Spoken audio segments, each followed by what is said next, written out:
core concept of why we are doing our studies, and those kinds of studies survive even the challenges of the ignorant government and government officials. Okay, so you can just expect a very good the questions, and I'm going to open those questions to the public, so that the Asian next generation leader, young junior doctors, are going to modify and are going to revise and are going to kind of digest those kinds of questions to be conveyed to their colleagues and to their juniors and to their students.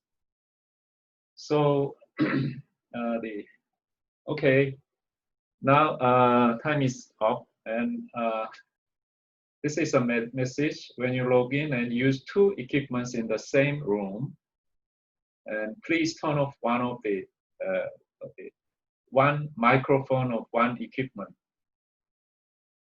What I'm saying is just if you have a two input from the same room, then once you are going to say something, then it is going to make a howling. So if not, we all suffer from howling. So I, from time to time, turn off.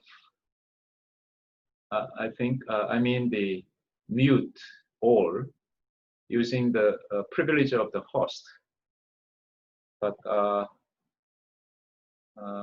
as time goes by, all of us are going to be much more accustomed to our situation, our Zoom, the meetings, or learning occasions, or the presentations.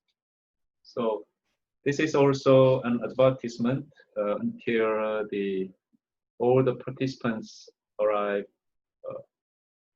And as I announced previously, this is the first during semester. We have done several the summer or winter during holidays. No, vacation. No, it's just kind of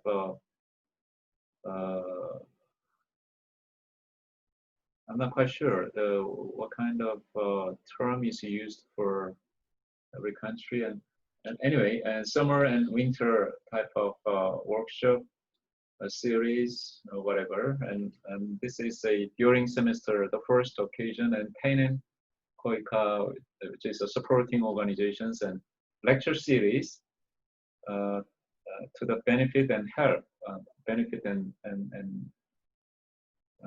of the participating young doctors from Asian countries, various Asian countries.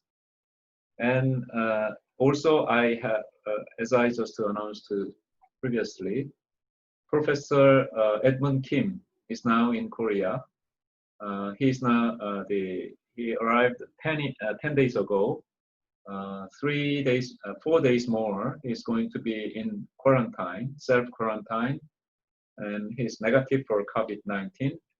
And once he arrives next Monday, we included a distinguished lecture series by Professor Edmund Kim.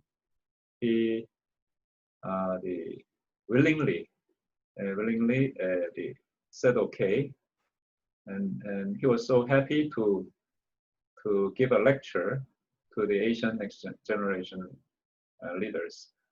So he gave me these titles, from prostate cancer to tumor genetics, and actually he is now studying very hard to give you a lecture of the tumor immunology and tumor metabolism and tumor genetics, and even he is writing a educational review article or educational review perspective, which are going to be they published in Nuclear Medicine and Molecular Imaging in due process.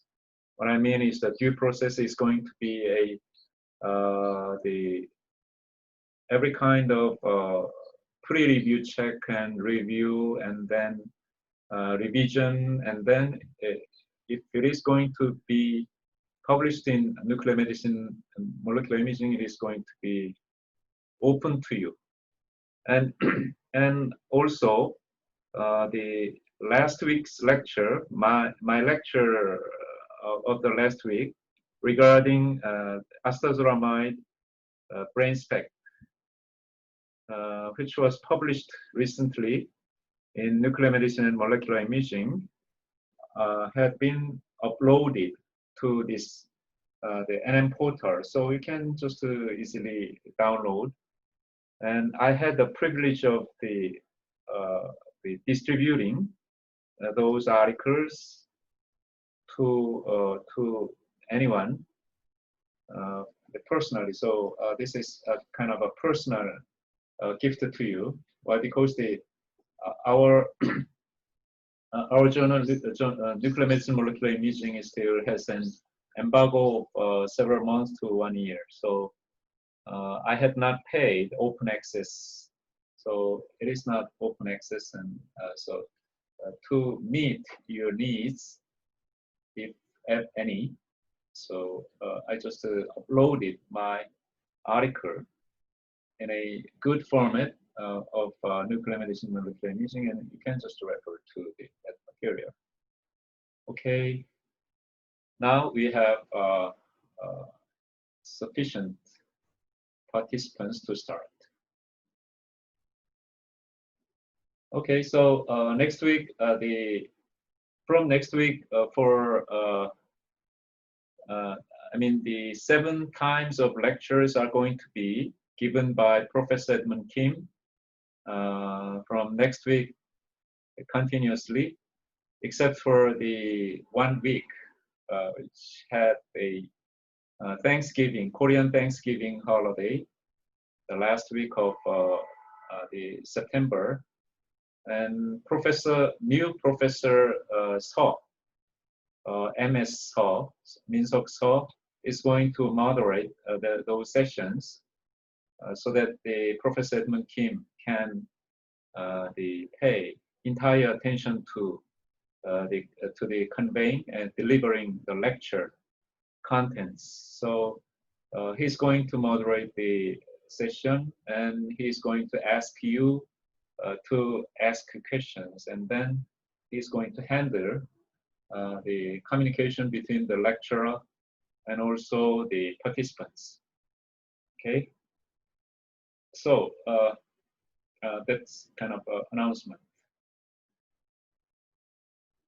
Now today's talk is going to be, it's already been uploaded also in nmportal.org.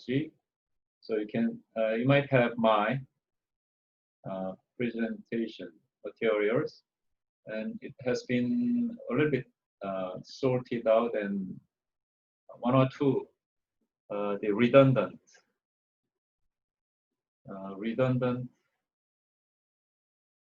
the slides were removed, and I'm going to tell you. Actually, today's topic is on MDs. On MD meaning myself.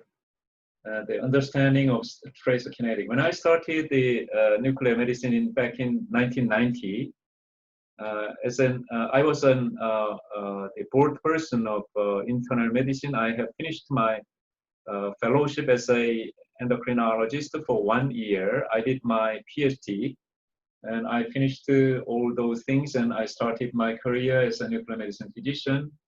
What was most interesting and what was agonizing, what was just kind of embarrassing me is my ignorance of tracer kinetic. And however, the invited lecturer at that time, the Professor Edmund Kim, or my teachers, what I'm saying is just my senior professors, they told us that the nuclear medicine consists of 2 principles. One is trace principle, and the other is tracer kinetic understanding. So actually, those 2 principles are the same. We are giving the radionuclide labeled something to patient's body, and then observe. and then understand. So an MD's understanding at that time, there was no medical physicist in our department, actually not in our department, as well as in our department. In my country, in my entire country, there was no one. So what I needed to do is just to study alone. However, at that moment, at that time, several years later, a brilliant student has come to our department as a student. He visited our department at the 3rd grade, at the winter of 3rd grade, and he is going to be a senior. When he visited our department, he was junior, and he's going to become the master student in medical engineering, and his supervisor is going to be my friend, the high school friend, and Professor Park in medical engineering. He's a PhD. He's a graduate of electrical and electronic engineering of College of Engineering. He had become the professor, like me, a junior professor, and he allocated him to the nuclear medicine. Why? Because nuclear medicine badly needs the help of the physics or physicist or engineer. So the long story short, he's Soo Lee.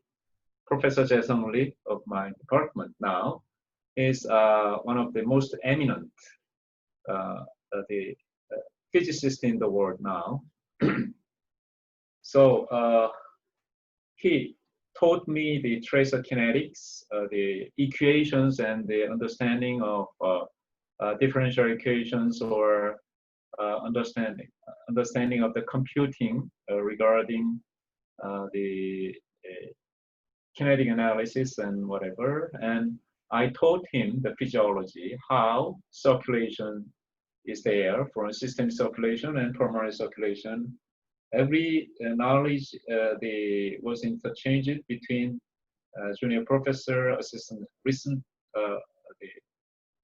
junior professor, myself, and also a master student, Soo Lee. So we taught each other almost 5 to 10 years since then, and then we came to say that for me, even though I'm an MD, I know something about the tracer kinetic. At least the aspect of the tracer kinetic applied to the clinical interpretation of our images or therapy. So I put since 15 years ago, I put the title here, and the participants of the lecture or presentation, the ones having seen this kind of title, they can become relaxed, and so please get relaxed. This is a presentation from a layman, which does not who was not trained, who had never been trained in mathematics, in physics, in computing, in engineering. However, I can say the following, the contents of my 2-hour lecture. And the first one is topics for hour 1 is first tracer kinetic. I'm going to say about the tracer kinetic as I understand. And the second one is perfusion. Perfusion is the basics. And we have 2 models, so we need to get accustomed to some of the jargons which are popularly used by medical physicists or the experts in nuclear medicine in advanced countries. So 2 models, and we need to understand the partition coefficient, and also we need to understand the extraction. And then third, I'm going to say, long story short, partition coefficient for the flow agent, perfusion agent, is equal to, in concept, is equal in concept to binding potential of neuroreceptor ligand. And this is just kind of a, if you don't understand now, then please memorize. Remember, and the partition coefficient and binding potential. I think I can just let you think you understand. And then fourth, there are several models. There have been so many models, but we need to just to remember only 2 or 3. The first one is Potluck, and then second one is Logan.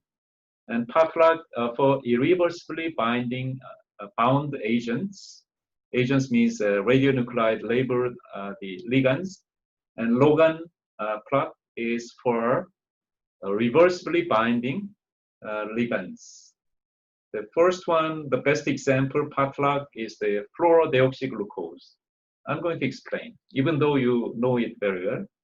And then Logan, if you, even though you are not interested in the brain receptor ligand, but theoretically, understanding that reversibly binding ligand in their kinetic and dynamic and tissue is going to help you to enhance your understanding and at least help you not to be intimidated in the lectures of the best experts in the world. And then fifth is just kind of a diversion. We say sometimes constant in our equation, but constant is not constant. Constant is just assumed to be constant. So the best example is fluorodeoxy glucose and glucose. I have been involved in a study back in 1993 when I was in St. Louis to learn PET, especially cardiac PET. And they just taught me, Dr. Grappler and Dr. Bergman there, they taught me their ideas regarding the difference between deoxyglucose and glucose. And as is well known, deoxyglucose had been used with the F18, and then they did C11 glucose. C11 glucose is not being taken up, is not going to be fixed.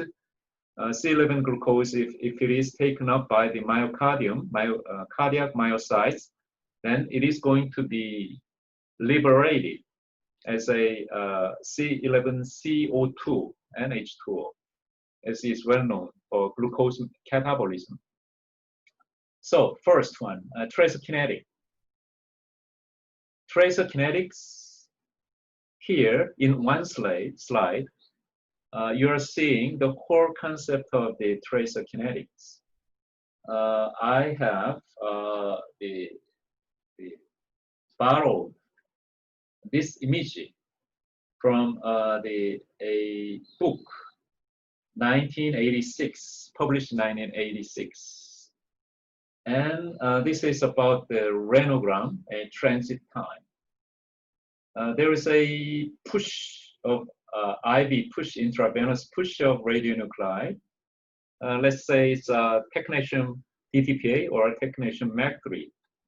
And then kidneys are going to filter in case of the technetium DTPA and excrete in case of technetium MAC3. And detector is upon them. And then impulse input is going to be modulated, like the impulse response. There is a kind of a crooked way of excretion. So that's one input. However, as is well known, if you're going to inject a certain amount of radionuclide, then it is going to be drained to superior vena cava, or if you choose the dorsal vein, foot dorsal vein, then it is going to be drained to inferior vena cava. Anyway, it is going to arrive the right heart, and then after circulating pulmonary circulation, and it is going to come to the left atrium, and then left ventricle is going to push as a with the pump function, cardiac output. So stroke volume multiplied by heart rate is going to become the cardiac output 5 liters per minute for a 70 kilogram adult. And however, kidney is receiving only 20% of the blood, which is well known, 1 liter per minute. So the other 4 liters per minute are circulating other tissues, and then the next recirculation, again 1/5 of the amount are coming to kidney. So input function is going to become it is going to become a kind of stepped function, and or the decaying, the amount of input is coming to the entering kidneys, and then you can just draw this kind of the impulse response for every input. And then if you are going to see the kidney activity, then it is going to be accumulated. It looks like being accumulated and then excreting. So that's renograph. So that's a kind of tracer kinetic. And tracers are being included in the blood, actually plasma. And the albumin sometimes bound the injected radionuclide or radiopharmaceuticals, but the albumin is still in plasma. And then the albumin bound form, if it is tightly fixed and it's not going to be excreted, then that kind of issues have been dealt with by the nuclear medicine physicians and medical physicists long ago. When I started my career, MEC3 has just been introduced, and we studied the actually not the investigated. We studied the literature and textbook to understand the behavior of which is tracer kinetics of technetium labeled MEC3 instead of the technetium DTPA. We were very good at technetium understanding technetium DTPA at that time. So 1 liter of blood is coming. It's going to be a 20% of cardiac output. Among 1 liter, 60% consists of the plasma and 40% is blood. So 60% meaning 600 milliliter per minute is effective renal plasma flow. And among ERPF, 20% is filtered in every single pass. So it is going to be a filtration fraction, 20%, and finally glomerular filtration rate is 120 milliliter per minute, as is well known. So once I started my career as a nuclear medicine physician, finally I could understand why GFR, eGFR, effective GFR is 120 milliliter per minute. And I could just discuss this issue with our nephrologist colleagues. Before then, I was just kind of an internist and internal medicine physician. Okay, and the next thing. First, the second thing, the tissue perfusion. There are 2 models which are well known in the textbook. The first one is compartment model, and the second one is Rankin-Krohn model. And compartment model is based upon the Katie-Schmidt. Katie is a scientist, Schmidt is also a scientist. Rankin is a scientist, and Krohn is a scientist. But you know, the compartment model is based upon the assumption. So what you need to remember is compartment model has always an assumption that within that compartment, mixing takes place instantaneously, and in the compartment there is no heterogeneity in activity. It is kind of a surreal. However, everybody thinks that. Why? It is going to make our calculation understanding easy. So Kelly-Schmidt model is going to help you understand the perfusion, flow, and even metabolism and receptor binding, and which is going to follow. And there is another model. Rankin-Krohn model is kind of a tube and tissue model. Within the tube, which is blood vessels, flow is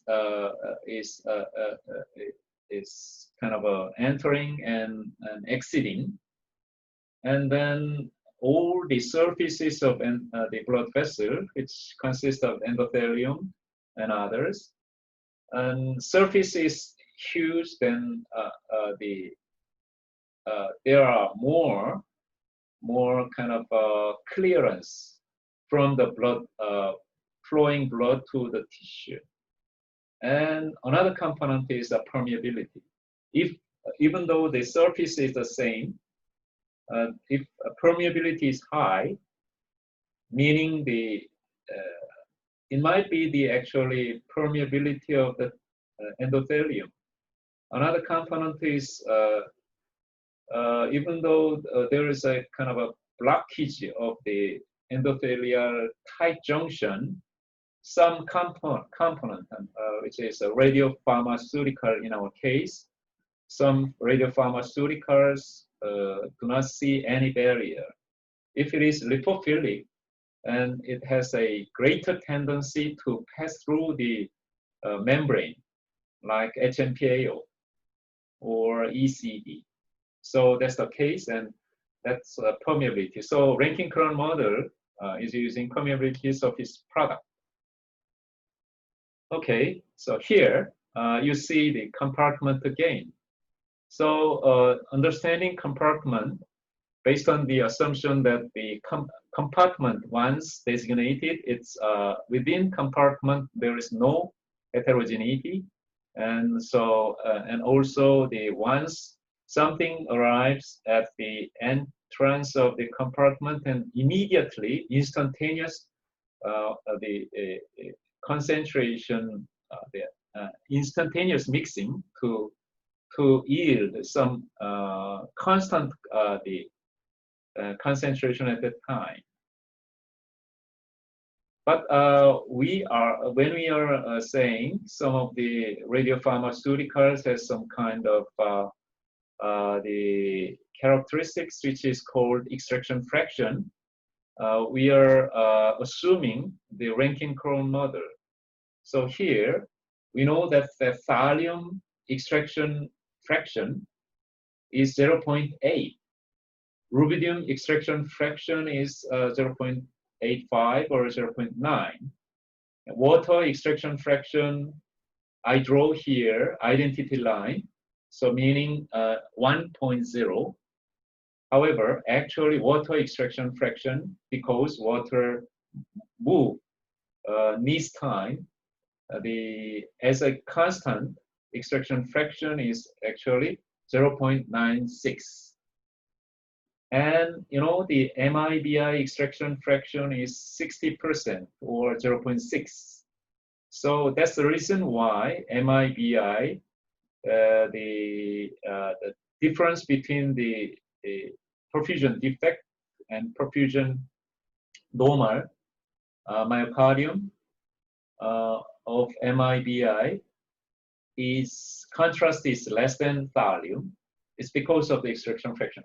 How to measure the extraction fraction is kind of an invasive experiment.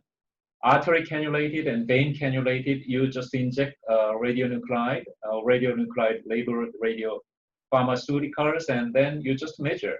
Input is 100%, and after passing the tissue, if you have 40% of the radioactivity is recovered, then single pass extraction fraction is 0.6. using that kind of material, you are going to see the equation to yield flow rate or perfusion, tissue perfusion. We call it tissue perfusion. Now, I have a question, which is going to be very easy. So if I know everyone, then I might just kind of ask anyone, but I don't want to embarrass you. Maybe next semester or at the end of this semester, I can just ask you. So I'm going to invite Dr. Kill and Dr. Asmar again. The first one is for Dr. Kill. How MIBI uptake of myocardium is represents the degree of flow. What I'm saying, severity, the amount of flow. You know, the MIBI uptake here. MIBI uptake is here, the aorta, and then we have a right coronary artery and left main artery, left anterior descending artery, left circumflex artery here, and I have emphasized that flow does not have milliliter or liter term. It's a kind of a liter per minute, which is kind of a rate constant, rate parameter. But MIBI uptake is radioactivity, meaning scalar. Radioactivity here. Dr. Kill, would you please answer? Easy answer. I think you understand this, but your colleagues in cardiology, they want to learn from you. Why? Why scalar is representing milliliter per minute? Per minute is a rate and flow and moving term. And MIBI uptake is a static term. How to make the moving to static term? That's very important. And every nuclear medicine physician knows. And I just kind of, I'm confident that all the other physicians and surgeons, except for the nuclear medicine physicians, they don't understand.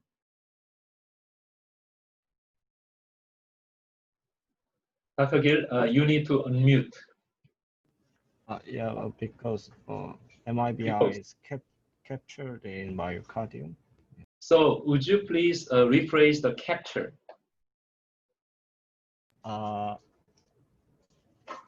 MIBI is uptaked into the myocardium. Taken up. Yeah, taken up. Taken up, yeah. Yeah, but would you please rephrase the taken up? They don't understand taken up. They don't understand clear. They don't understand. Dr. Asmar, would you please help? So, or you might agree with Dr. Kill, actually. So let me save time. So actually, there is a continuous flow. MIBI is following blood flow. And then if you just kind of close the exit, coronary vein would not have any MIBI activity. Then 100% or extraction fraction 1.0, then MIBI is integral 0 to infinite flow milliliter per minute dt. So are you reminded of your high school day, the integral and differentiation and making integral? It's so simple. However, we already know that the extraction fraction of MIBI is just 0.6. There is some kind of recirculation. And thallium 2, 0.8. Then what about the FDG? FDG extraction fraction. Let me show later. You have data in our one of our slide. And then the second question, Dr. Asmal, how FDG uptake? So the Dr. Gill uptake, said uptake, capture, and extraction fraction 1.0. So, but not so perfect. FDG uptake is also uptake. Dr. Asmal, then why FDG uptake is not flow but glucose metabolism? In Libby uptake. Yeah, so would you please unmute? Yes. Okay, we hear you. Libby uptake there is diffusion, but in FDG uptake there is interaction with hexokinase. So okay, you can express like that. So this is to be continued. So there's the definitely difference.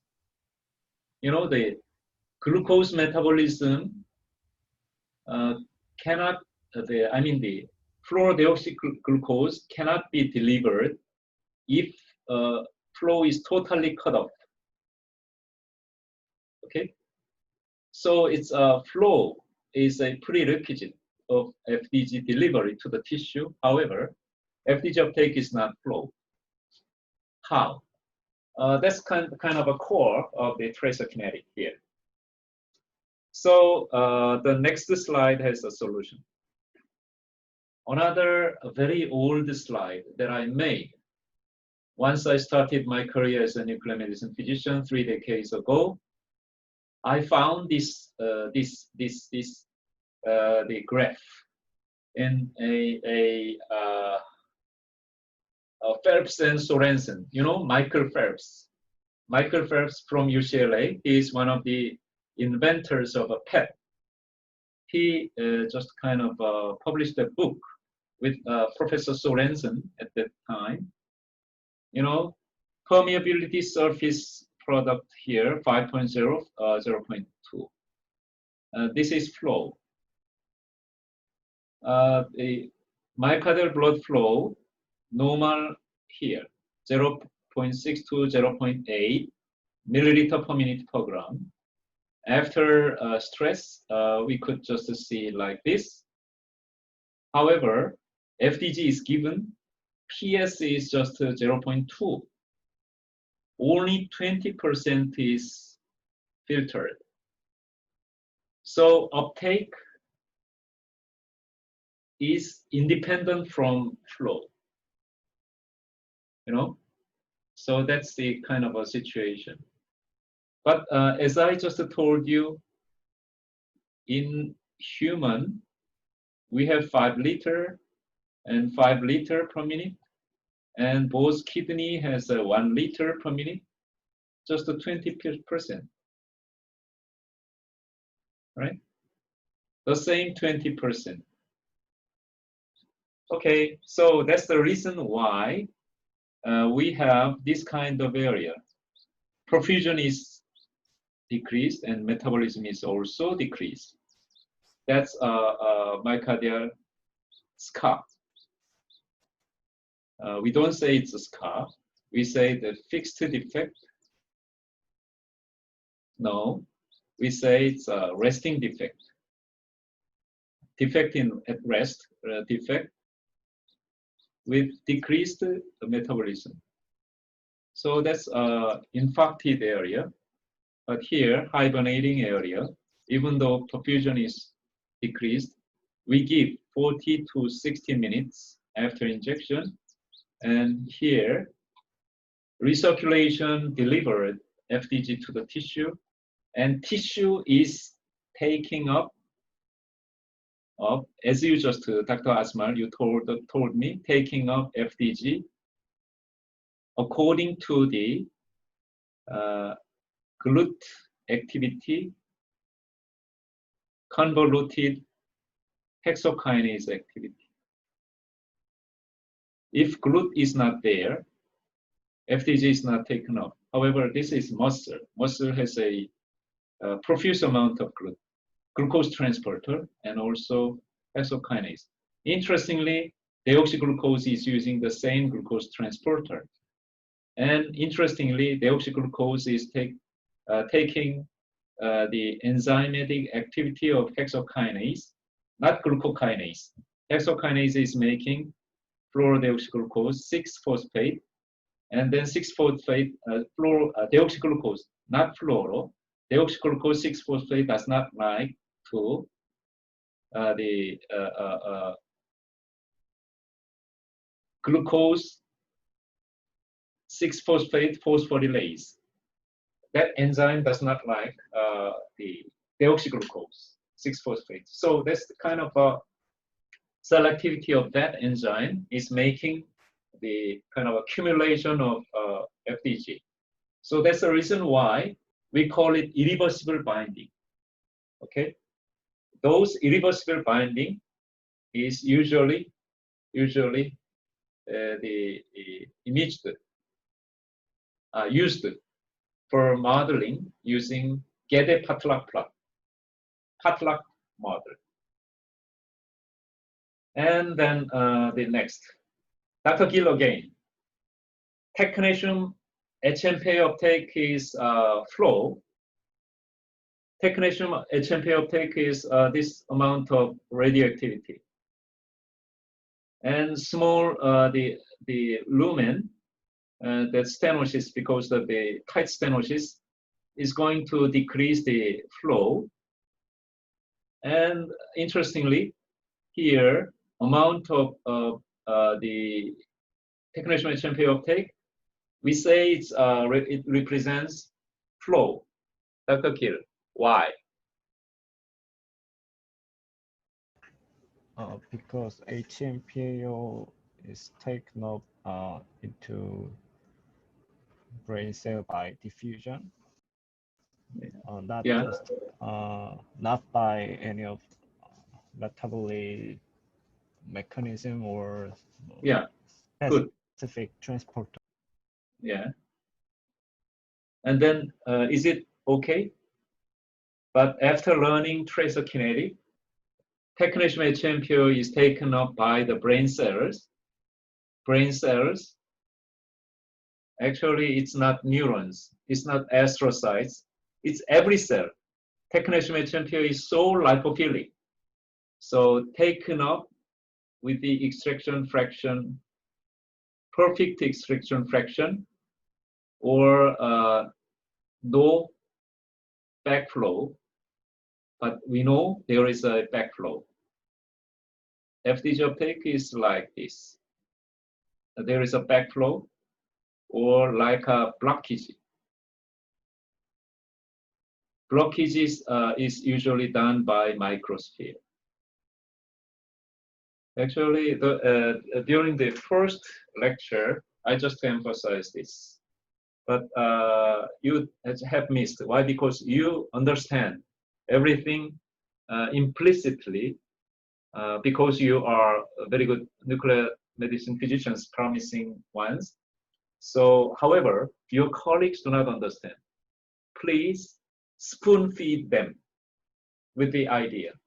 Okay, the next thing I'd like to give you is the partition coefficient is equal to binding potential. Partition coefficient, once you see the partition coefficient, you used to be kind of this kind of the activity, the tissue activity,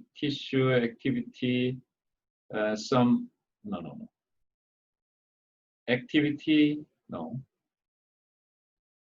Y, just something, exponential minus something, time plus something. Anyway, I was just trying to just intimidate you with equations. Even though we have been very good in our high school days in mathematics. that's one of the reasons we could become the physician. I mean the medical doctors.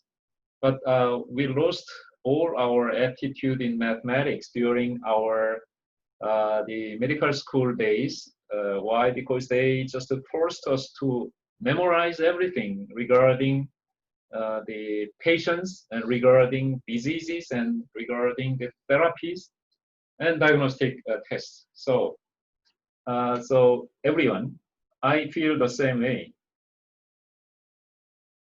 So for this kind of equation, important one is lambda, which is partition coefficient, or volume of distribution. Sometimes it's called, it seems to be the same as the binding potential. No. Or sometimes they say that binding potential non-displaceable. So I'm going to tell you that lambda or the alpha or whatever, K2 over K1, the partition coefficient is the same as the volume of distribution, and volume of distribution is the same as BP and the Y. And I have, I'm going to give you only two images here. The first one is this. Partition coefficient is volume of distribution. So the concept of partition coefficient, our medical physicist colleagues, let me just handle the all mute. Okay. Partition coefficient, unfortunately, our physicist colleagues, they have a poor capability to teach us. So we need it to teach ourselves. Partition coefficient is a kind of a concept saying here, blood is running and there is some concentration, and we might just assume there is some volume.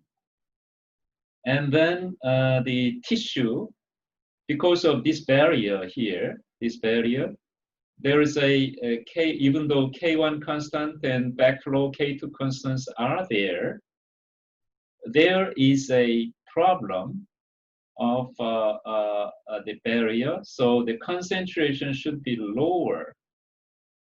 But when we image some area, we just make a voxel, and we cannot deal with this kind of concentration difference.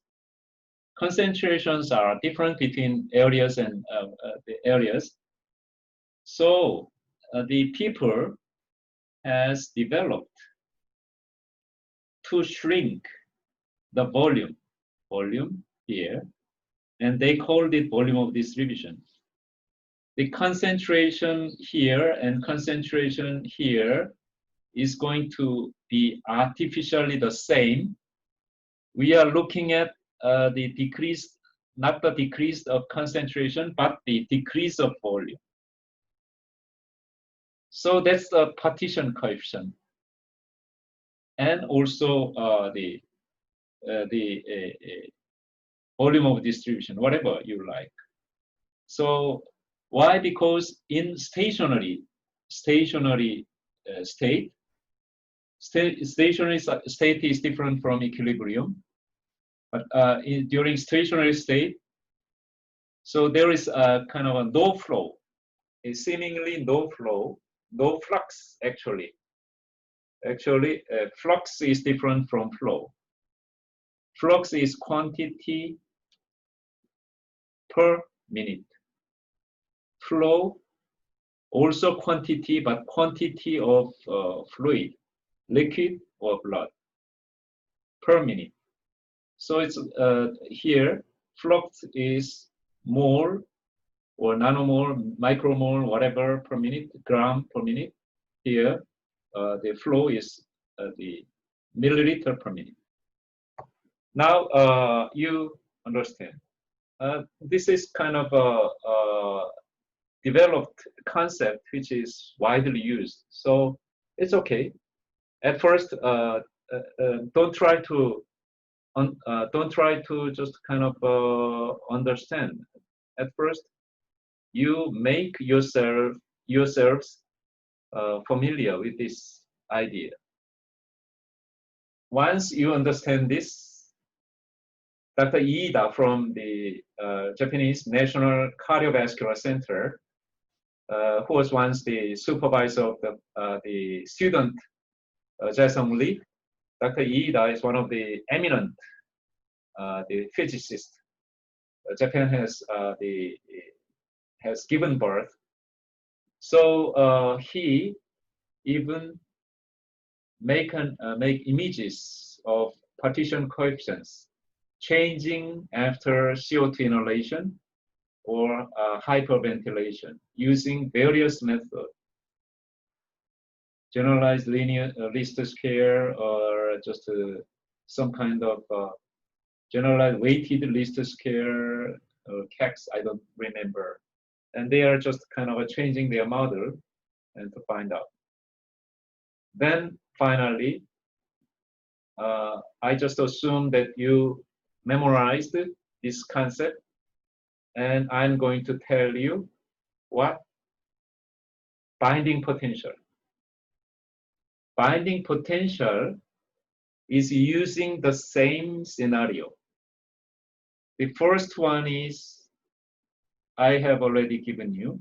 This is volume of distribution and partition coefficient. And how in case of receptor binding, we have total compartment which attracts ligand. Here is an interstitium. Interstitium and ligand concentration is there. That ligand is bound to compartment 3, which is brain cells, neurons having receptors. Only the receptor containing neuron cells are going to bind radionuclide labeled ligand, hot ligand. That hot ligand is going to be competed by natural ligand like dopamine and raclopride. Anyway, concentration drops further.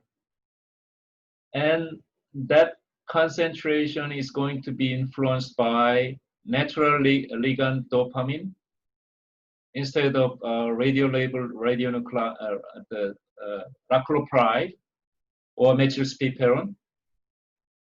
And if you just kind of ignore the reversible binding and irreversible binding, whatever competitive, non-competitive, and uncompetitive binding, that's the detail.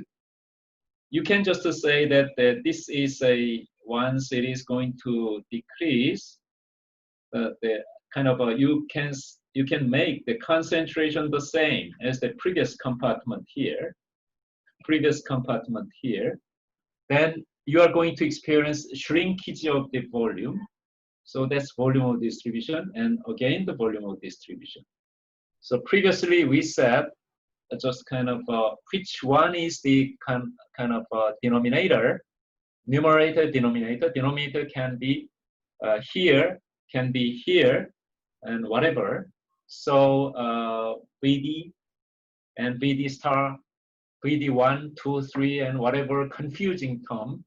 Finally, they have devised just a binding potential, non-displaceable.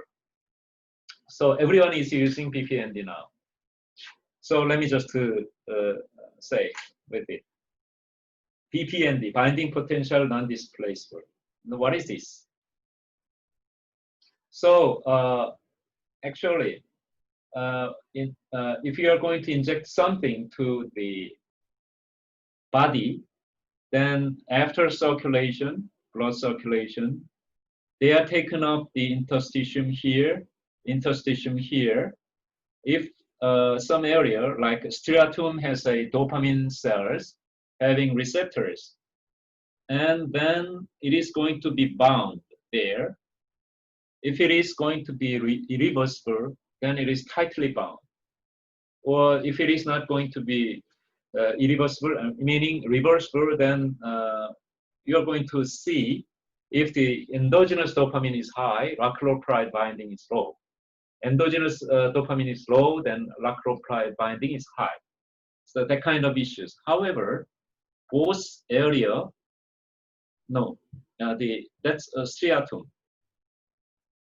And if here is a cerebellum, as is well known, unlike striatum, dopamine neurons are rare here. However, the injected radionuclide radiopharmaceutical is taken up by cerebellum. So that's non-specific.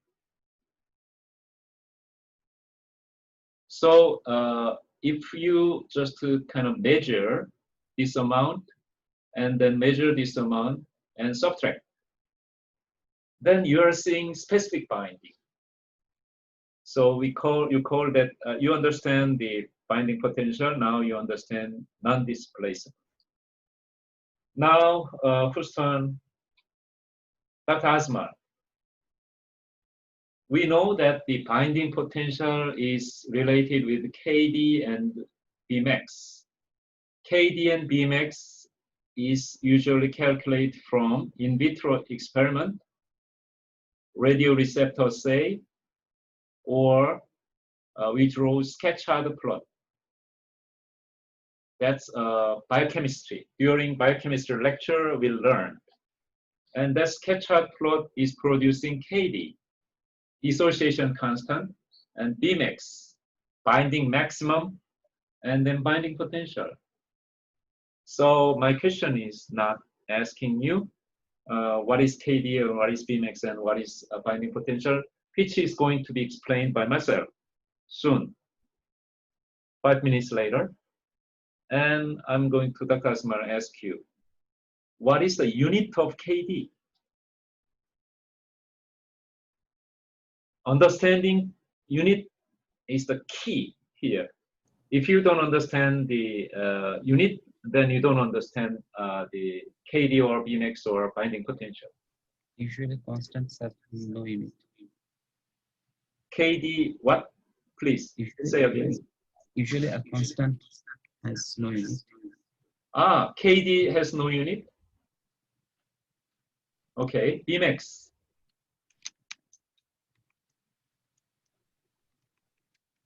What's the unit of Bmax? Actually, this is not diffusion, dissociation constant. Okay, let me just correct you. What is the unit of Bmax? Just a guess. Binding maximum.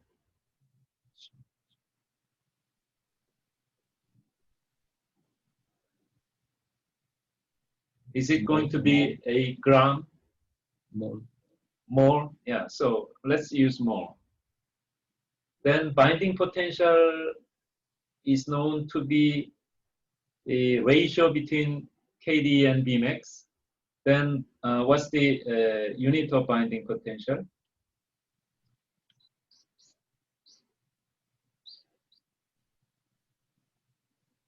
So like myself, in early 90s, you start to be confused. That's the same situation as myself. So what I said to you, I trained myself alone without any help by just based on the textbook. Is this? Let me just show you. This is the situation here. If you increase the radioligand in the cells, the in vitro cultured cells has a receptor and you put ligand. If you increase the ligand and then wash out the supernatant and bound forms can be measured. That's bound form. That bound form is increased like this, right? However, even though you put surplus amount of the non-radio labeled ligand there, there, the bound form is decreased.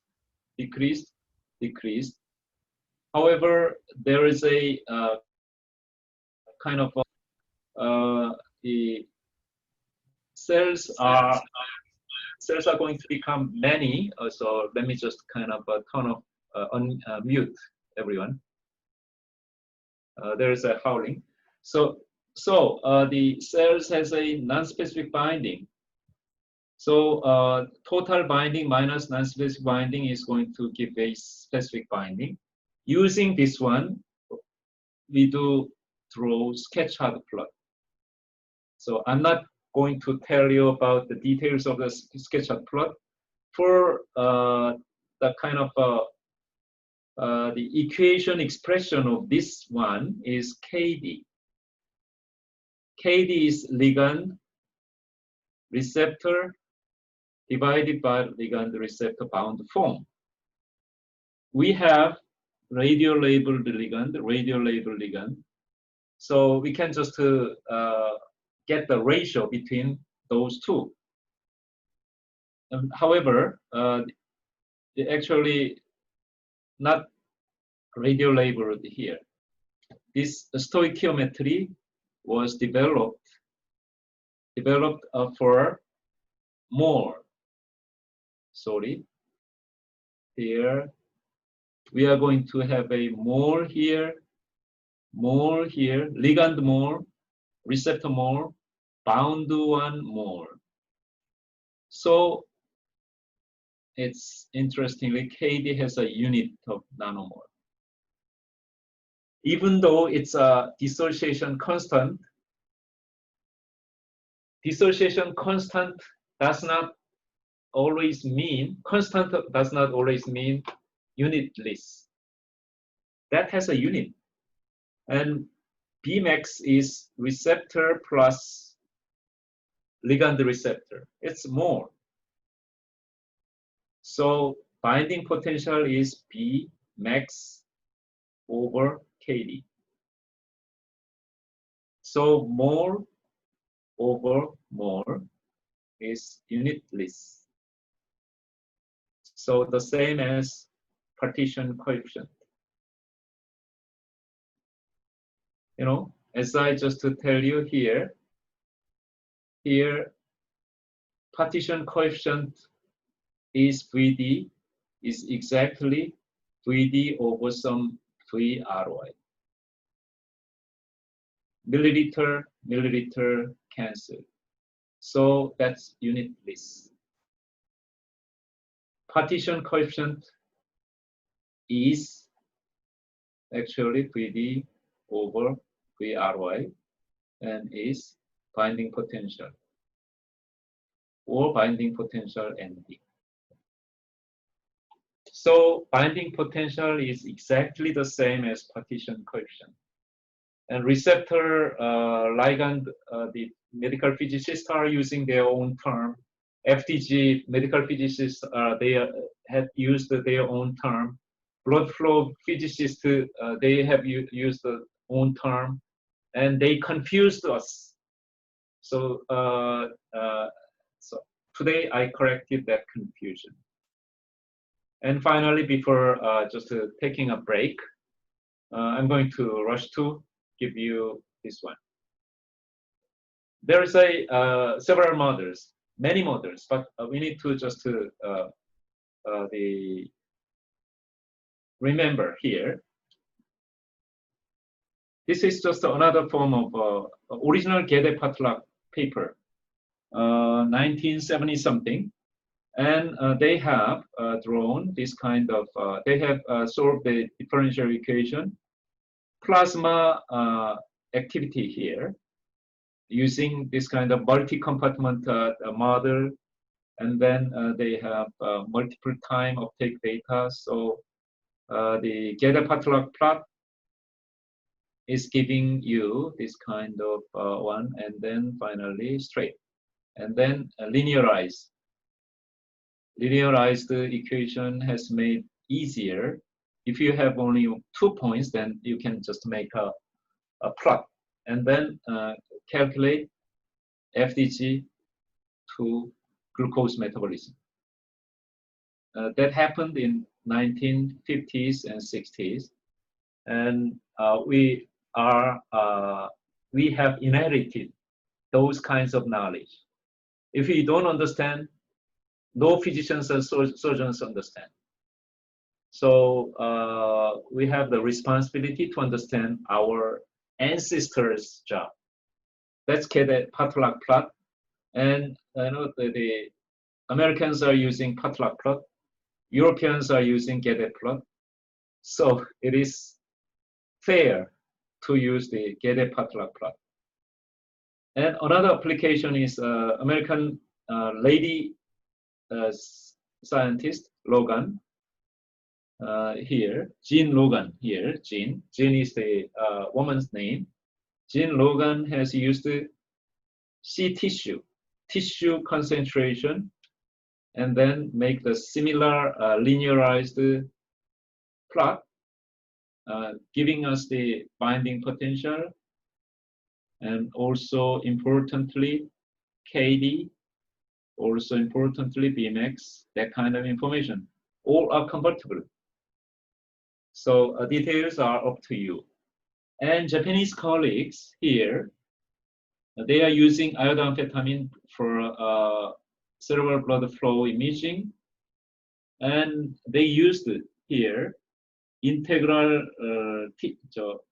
arterial activity here.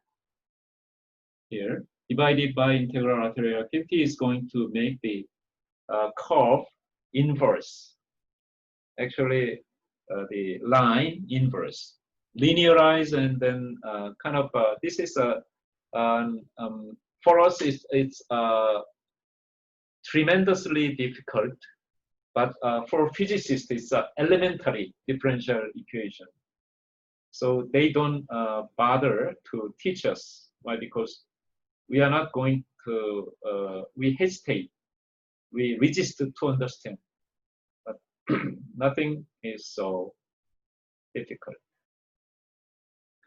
And then next, FDG. Everyone knows that we are interested in glucose, not the deoxyglucose.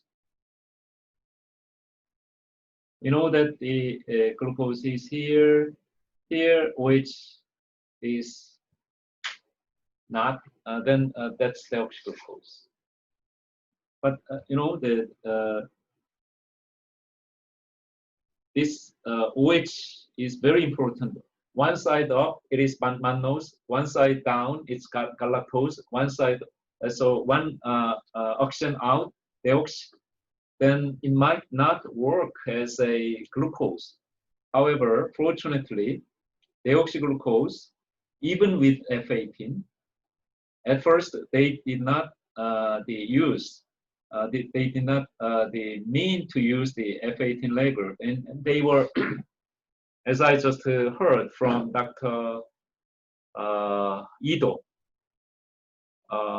Dr. Ido is one of the researchers who imaged in human using F18 label deoxyglucose, the glucose metabolism. But what we try to understand is here, not deoxyglucose but glucose. So the conversion of glucose and deoxyglucose had been done, happily in 1977 here by Sokolov. Professor Sokolov is Harvard, the nuclear medicine physicist, and he used this kind of lumped constant here. This one has been derived from deoxyglucose. What we want to know is glucose metabolism, and the difference between glucose and deoxyglucose was experimentally, empirically measured, and then the difference between those two was merged into one constant, lumped constant. But Dr. Gould from the Texas, back in 20 years ago, he was not satisfied with the lumped constant. So he said lumped constant should be dealt with the variable parameter. So we followed his teaching, and we just, we meaning that Jae-sung Lee helped me to just simulate, system identification. We call it system identification study, and then found that there is not much difference. So you can just call it lumped constant as constant. And nobody wants to do this kind of study now. So I have finished my hour 1. Okay, I appreciate Dr. Asmal and Dr. Gil. We are going to take a break, 10 minutes. Now, 1:10, 1:20, I will come back, and I will finish before 2 o'clock. So even though I have 21 slides, it's okay, because you are getting, in my opinion, more and more familiar with this kind of notion, even though until now you'd be a little bit kind of disregarding this discipline. Okay, see you 10 minutes later. Okay. Thank you for coming back. And after first and second and the last hours the presentation, even though we are not quite familiar with this kind of communication, all the audiences are in their own country and in their office is even disturbed by their routine work. It's interesting that I had a feeling after several decades of teaching pre-med student and graduate student, and also my colleagues, especially my colleagues, I feel something, and even on the line, I could feel that some of you have achieved the objective of our presentation, my presentation, that there are or there have been fragmented knowledge regarding the issues that I just raised. So that kind of fragmented knowledge is going to be experience some kind of liaison between themselves, and is going to enlighten or enhance your implicit understanding. At least I hope you'd feel the much more relieved to see any kind of equation or any kind of concepts which had been established by our ancestor pioneers, who just opened the field of nuclear medicine. Nuclear medicine is not just an imaging. When people are saying that imaging as well as imaging therapy, the therapy in addition to imaging, no. What I'm saying is nuclear medicine is a way of thinking, and we need radionuclide to help our understanding. So in some of the advanced countries in Europe, the Department of Nuclear Medicine is called clinical physiology. So actually we are the kind of deputy investigators who are ourselves clinical clinicians or physicians to help our clinician colleagues to understand their patients. They are so busy to listen to their patients' complaints and their patients' suffering, take care of their patients' suffering. So they are so busy, and they need to do something in case of the interventional or the surgeons. The internal medicine physicians, they do just also use the drugs and vaccines and other the modifications, the disease-modifying drugs. So you have already understood that I am quite knowledgeable about the cardiovascular and then cerebrovascular diseases. So first and second lecture were devoted to let you know what I had understood.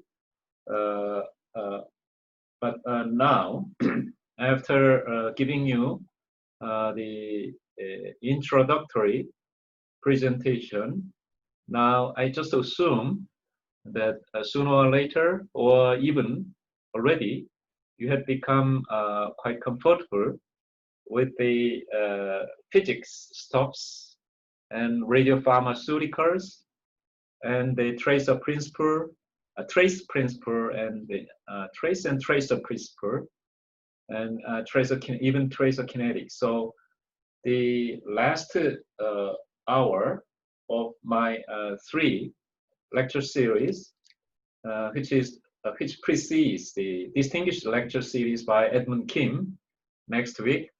Actually, the first 3 or 4 of the lectures were given to the morning conference last semester, and it was really eye-opening, especially for me. I am from the discipline of internal medicine. Professor Edmund Kim is from the discipline of radiology. So we have different the direction for the clinical understanding, but he's also a very good oncologist. So so you might just kind of expect learning a lot from him. And before the letting you be the invited participants in Professor Edmund Kim's lecture, I'm going to use my 40 minutes now for explaining or the boasting even, or just kind of encouraging you. Nothing is very new. So everything is just kind of beyond our reach.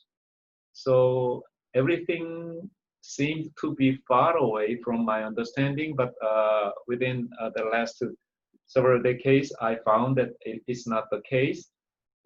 Sometimes there are so many things to do, and the people who are much ahead of us had little or less or least time to solve every problem, and especially the problems related with the patients in every country. So you're going to take care of your patients. The more and more you understand the principle, and the you can just save less and less time to make you comprehend the situation. Then your patients are going to receive benefit from you. So that's my the intention. And during these 30 minutes, sorry, 30 minutes, I'm going to talk about the gated microspect again. I put those gated microspect in my slides for the first lecture, but I did not say the detail. The gated microspect and reason for wide use.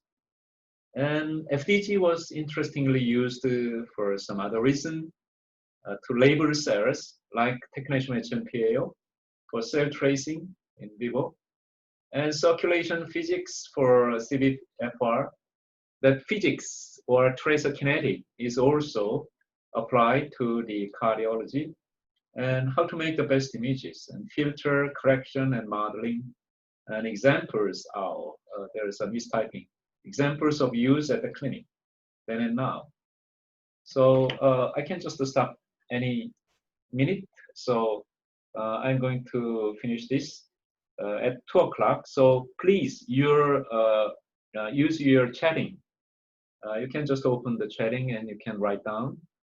Before we close this session at 2:30, that chatting, the report is not gone. So you might just use 30 minutes to. And Dr. Gill and Dr. Asmal, as a official course, the participants, you are requested to submit at least one questions. Is it fair? Okay. So the first one is gated spec.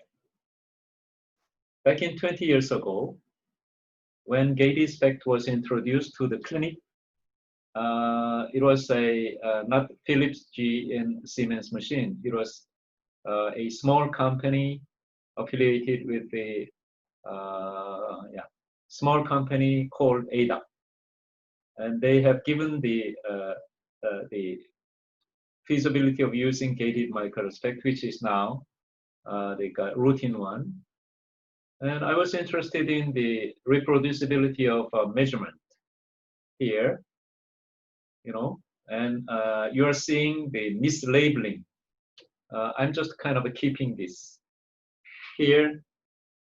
This is ejection fraction, and this is end diastolic volume, and this is end systolic volume. And 18 years ago, I made the wrong slide, and still I'm using this one. And if you just use the same microdel gated spec image, then you don't need to draw this kind of image, this kind of graph. Why? Because using the same image, the again and again, then you are going to have the line of identity. So program is giving you the same parameter again and again. Sometimes different with 1 milliliter or 1% is because of the round-up error of the computer. So then what's this? It's just we imaged it today and tomorrow. So technetium MIBI and technetium MIBI. So we called it physiologic reproducibility. And there was a really good. It was taken advantage of by my colleague here. He used this to evaluate his new endeavor, intracoronary infusion of peripheral blood stem cells mobilized with granulocyte colony stimulating factor, GCSF, mobilized adult stem cell. And they did apheresis, and they just collected 30 to 40,000 per milliliter of mononuclear cells, and they have cannulated the coronary artery and then infused in the acute myocardial infarction. And they evaluated left ventricular systolic function, meaning ejection fraction, and restenosis. And they found that the ejection fraction is in 12 patients, 12 or 7 patients increased. And then it was LV, and systolic volume was decreased, meaning the ventricular remodeling after myocardial infarction improved. And also they also found the restenosis. They sent this paper as a letter, very short, to the Lancet. Lancet editor-in-chief, he persuaded Professor Kim to make a full manuscript, which was published there. And we contributed here the improvement of ejection fraction could be authenticated by the reproducibility. Without reproducibility with the less than 5% here, 5%, not 4% point, 5%, meaning 30% is 1.5%, 1.5%. Even 2 standard deviation is 33% and 27%. So narrow, so strict reproducibility has enabled them. That's my friend, my colleague, Professor Kim's, the kind of a comment, and they have published Lancet paper. And this was the first Lancet paper in Korea.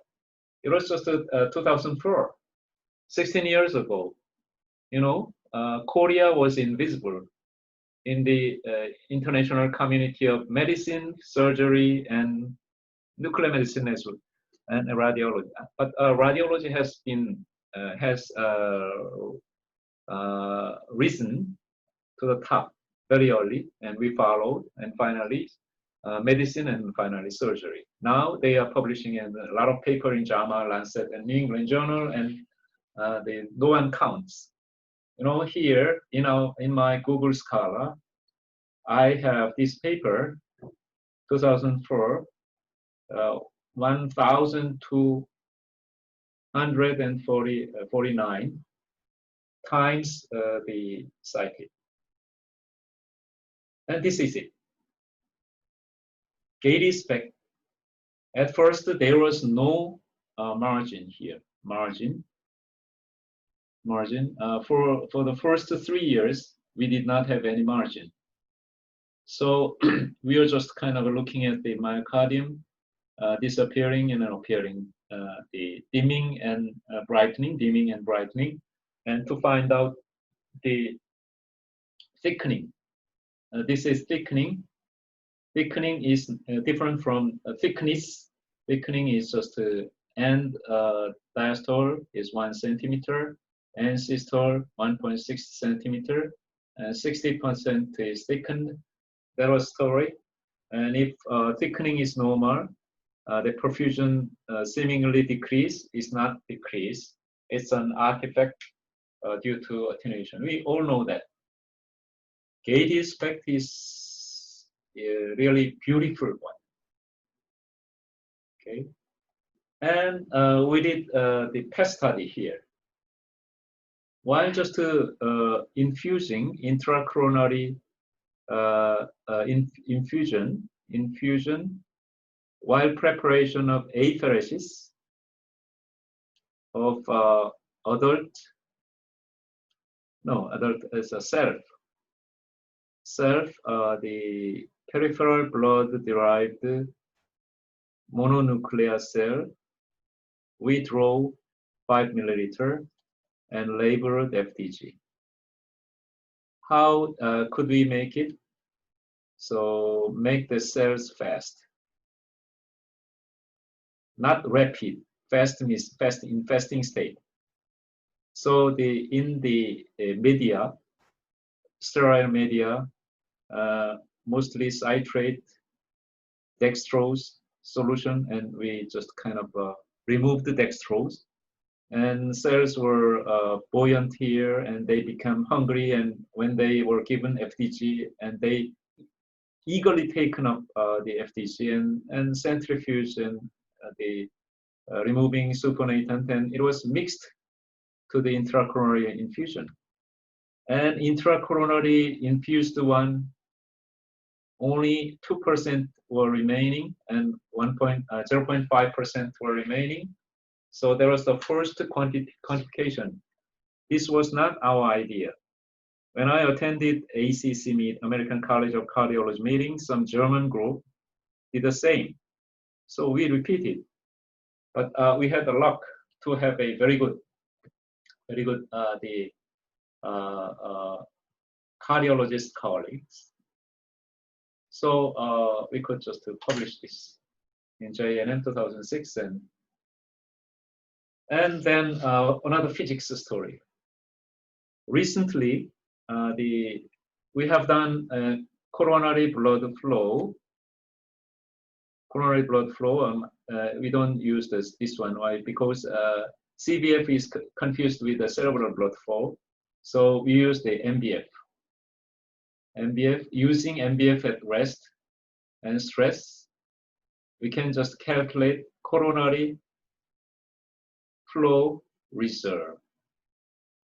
That's flow over flow. So we say it's kind of 3 to 5 in young, normal, but in aged 2 to 2.5, as Dr. Asmar answered correctly previously. But you know, the pressure, the closed system, when flow is running and the resistance is there. So then how do we measure resistance? Dr. Gill, unmute please. How do we measure resistance? We can measure pressure easily. We can measure flow easily. Then how do we measure resistance?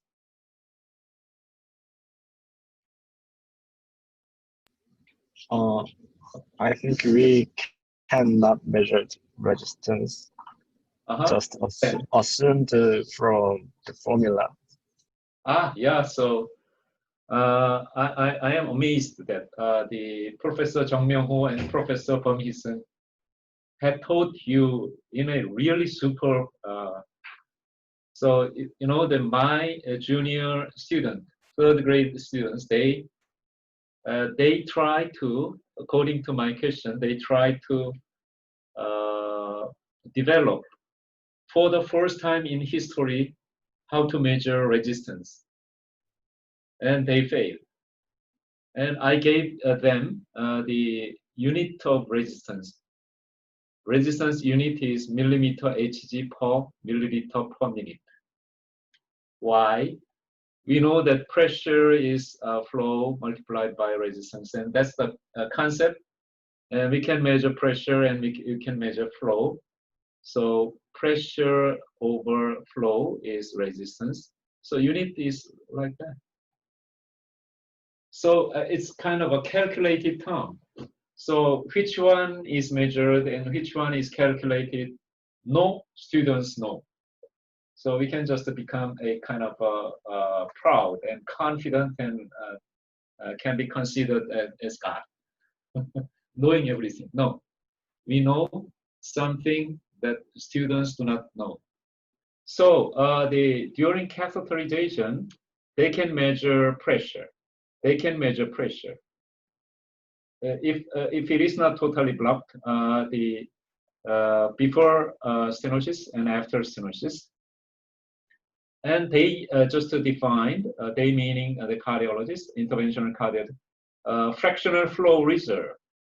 They interestingly called the flow over flow. Flow stenosed, flow normal. And of course, it's pressure difference is making flow. Pressure difference is flow resistance. And then it's kind of the equation is like that. And then all of a sudden, they just remove this. Why? Because in case of the stenosis, here,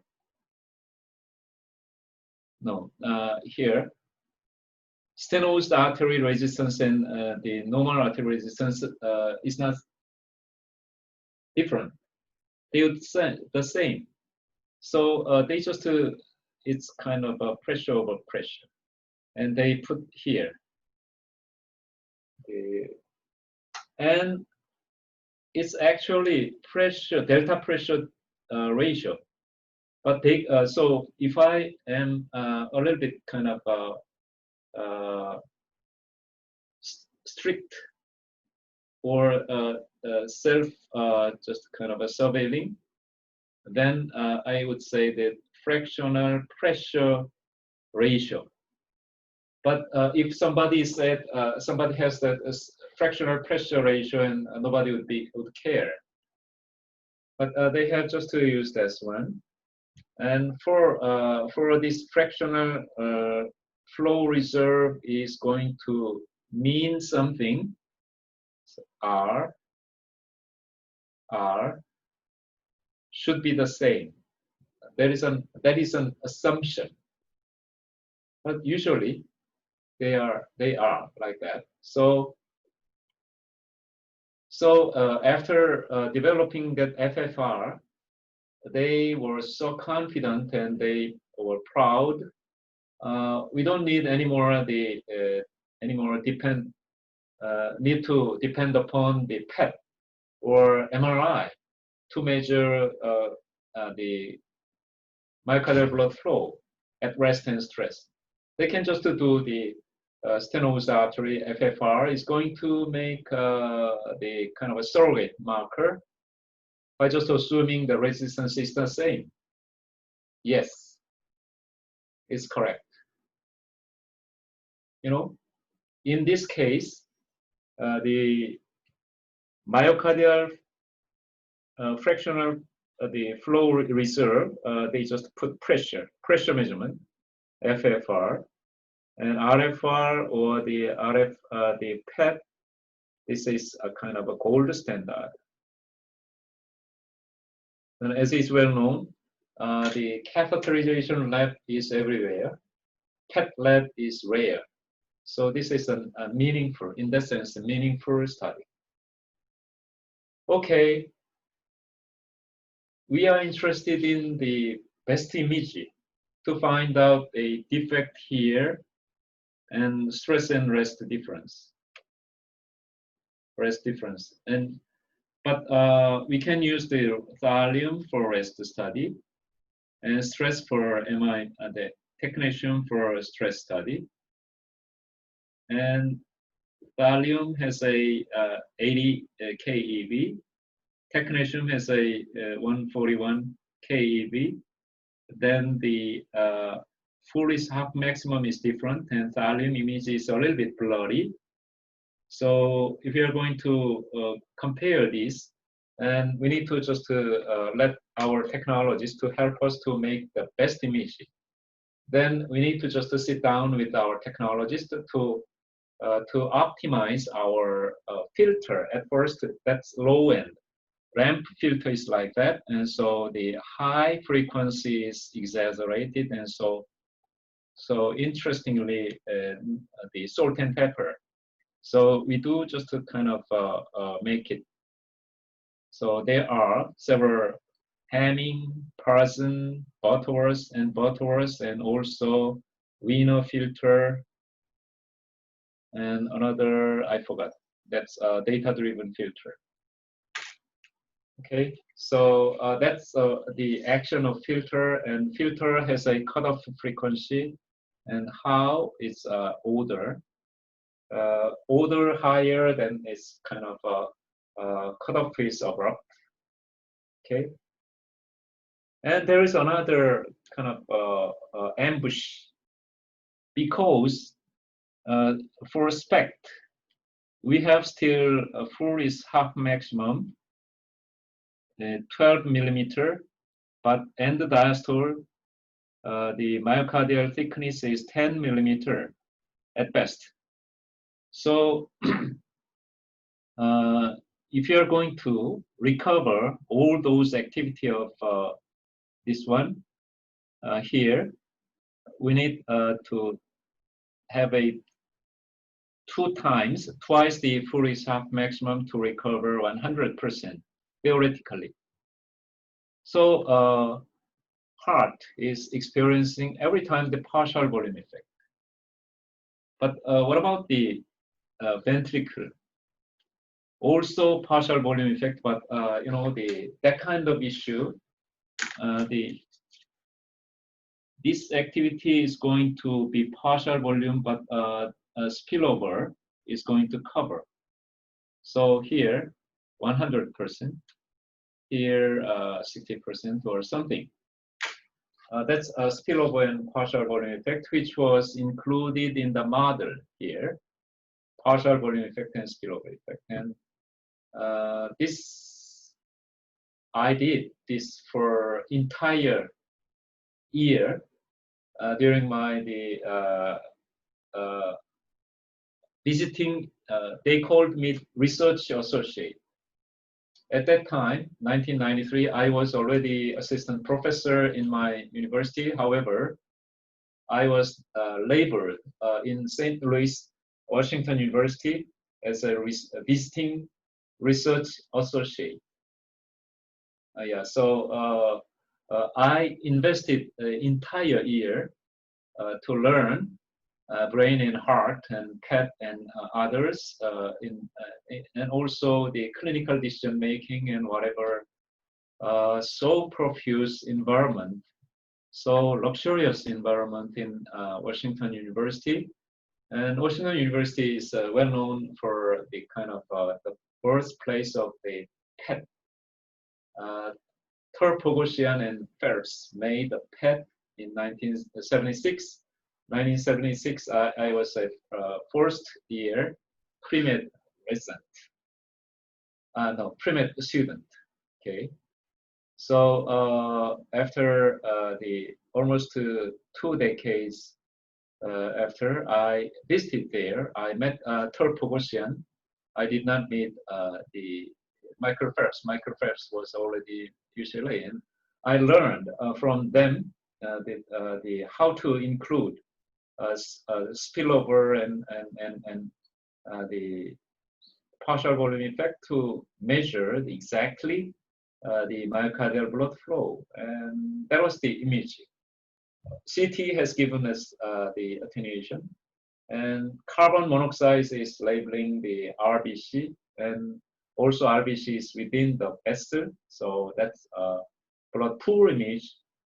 And also H2O is giving the image of the blood and also myocardial blood flow. So that's subtraction is giving us this one, and right ventricle and left ventricle simultaneously subtracted, and the septum is gone, looks gone, but it's not the case. And we did this kind of differential equation for the first time in my life, and so do I need to learn differential equation again? Yes. I bought the thin, the mathematical textbook for the freshman of college, Washington University. So, so solving this one, and now it's very easy to learn this one by Wikipedia. I just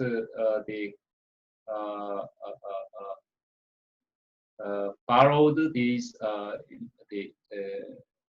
equations from Wikipedia, and then now I understand. As I just told you, tissue time activity curve is K1 and K2, and the arterial time activity curve. This is the term of convolution. Convolution is here. Xt 0 from 0t exponential t minus tau, d tau, that kind of issue. Interestingly, though I learned only calculus when I was a freshman in pre-med school, these days, our juniors, they learn linear algebra, the Taylor, the infinite kind of a series, and also differential equation and others. They are much more than, much better than us. And this was done by, used for kind of making parametric image of myocardial blood flow by Soo Lee with the help of his own. Partial volume and spillover effect should be here. The same happens in a tumor. Small tumor should be corrected for partial volume if you are interested in glucose metabolism of that, but nobody is interested in absolute metabolic rate of a tumor. They are interested in radiomics and texture analysis, which is a one-time kind of fashion of research, in my opinion. And SPECT can be used for absolute quantification by the developer, Danish MD, Denmark, from Denmark. Professor Lassen has given algorithm, and for this we cannot use the Wiener filter.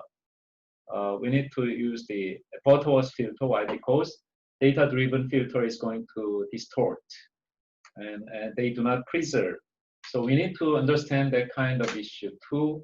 And also, they are recently using the fast Fourier transformation of our data, and which is like this one, spatial domain and frequency domain is going to give us the signal and noise and signal to noise, and then we are going to see finally our image here. And this kind of knowledge is going to give us, lead us, has led us to the, what is the background. And this kind of simple knowledge, you can just use this. If nothing is a triple head spec, then it is a blank. And if phantom is there, if you just draw once you put the phantom there and you put there, and then technetium is decaying with a half-life of 6 hours, then you can draw easily this one. Interestingly, extrapolation of this is giving you this 100 counts per second per milliliter. That's background. This is different from a blank.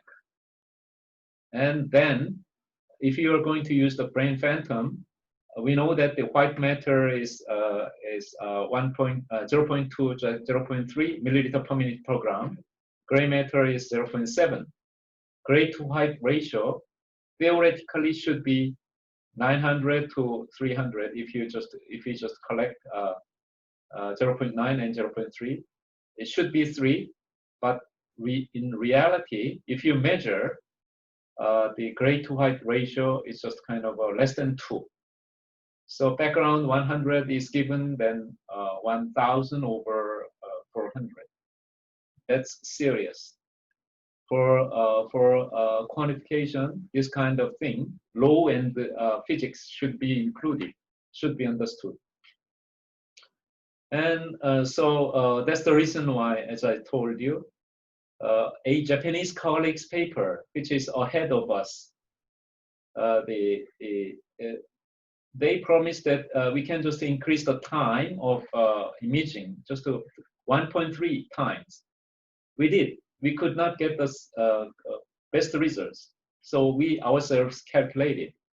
Because of background, we found that we need to just inject 2 times or 2 times of the molecule or 2 times. That was just kind of a simple physics.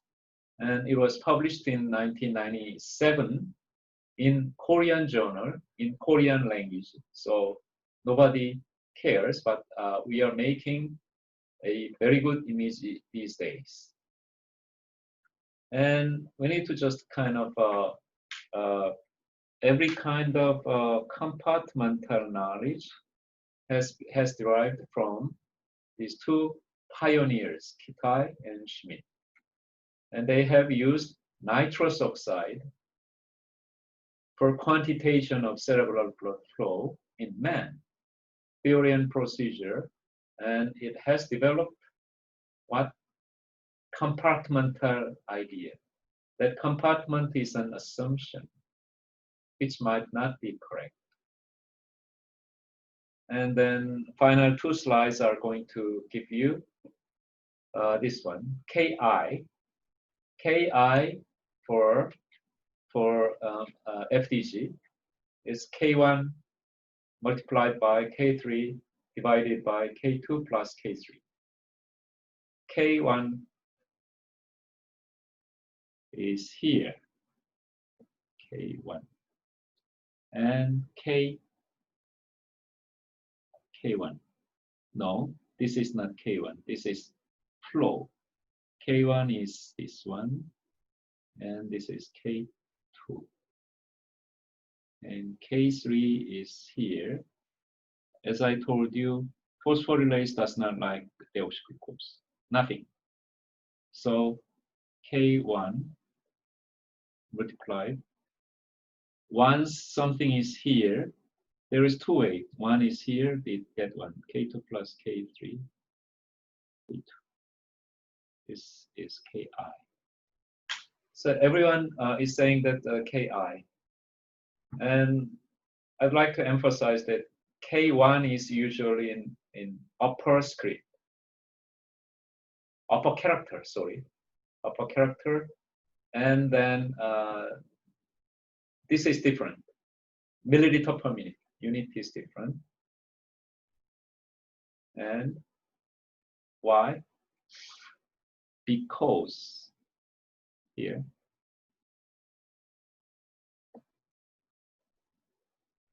we need to just kind of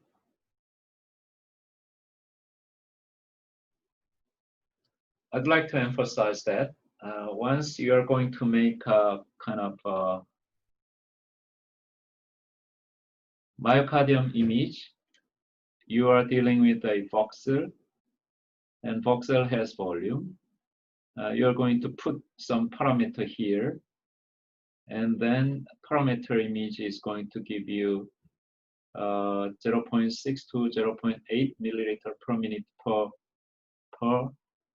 voxel, or voxel gram. Or if you are going to ignore, so if you adjust the specific gravity, which is 0.6 in case of myocardium. So please, there is nothing like this. This is conceptual one. And everything is with this per milliliter. So that per milliliter is going to give you the partial volume effect, ghost of spirits of ghost, or the ghost of partial volume effect, or spillover effect. Spillover. So every model should have this one. And then, so that's the reason why in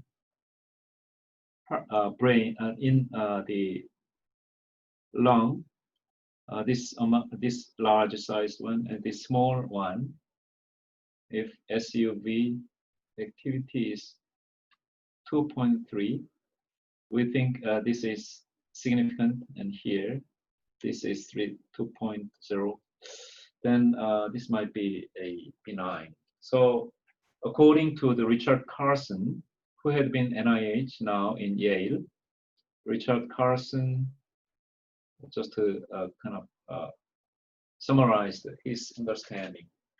Tissue uptake is Ki, and then integral plasma activity. Now you just kind of imagine and understand. Tissue uptake is like that. And so Ki is tissue activity over plasma. So that's the reason why Gede-Patlack plot is divided by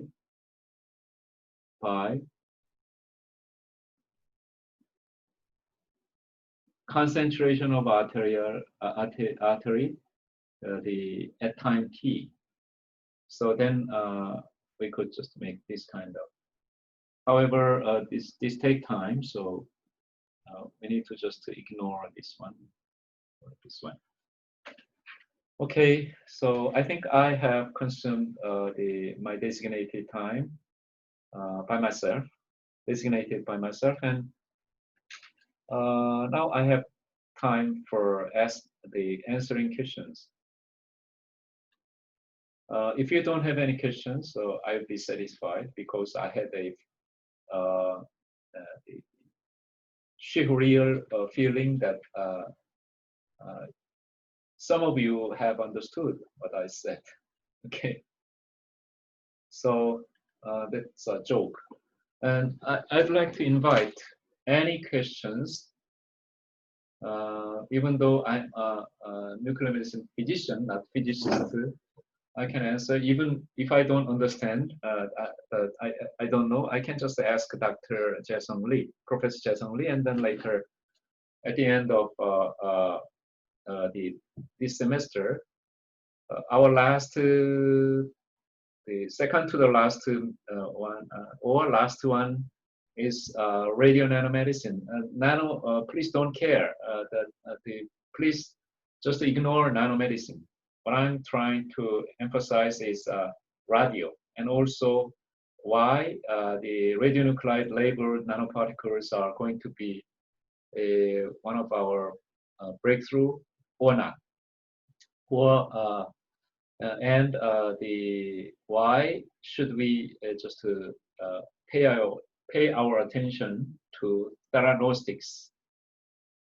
We have been fed up with diagnostic imaging, and diagnostic imaging, the MRI is advancing almost every day. So we need MRI for anatomical details. So if MRI is producing the physiology information, then we need to just kind of concede to the MRI. Okay, so there is a one comment. Good morning. 11:53. So 2 hours ago. Thank you, Dr. Lin. And I'd like to invite Dr. Gill first. Do you have any questions?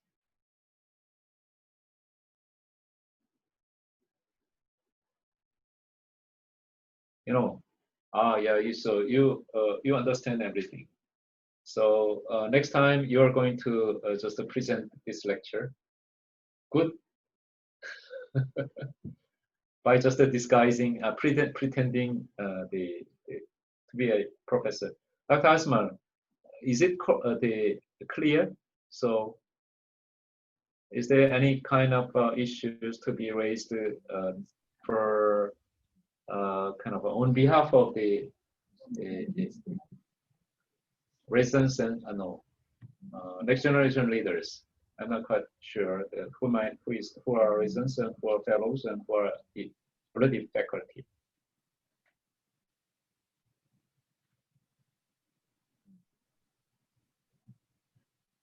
Okay, thank you. And I think the Professor Seo, Min-Seok Seo, is going to just take concerns to make this much more interactive. Why? Because there are so many the discipline who are involved, which are involved in nuclear medicine practice. So because Professor Edmund Kim is going to deal with the cancer, and then you can just ask. And I'd like to, I will ask Professor Edmund Kim, just like us, at least 1 or 2 days before, please make his PowerPoint slides available so that the participants are going to browse first and then raise some questions, and then just to stop him or later. And he is more used to give a lecture within 1 hour. So and he's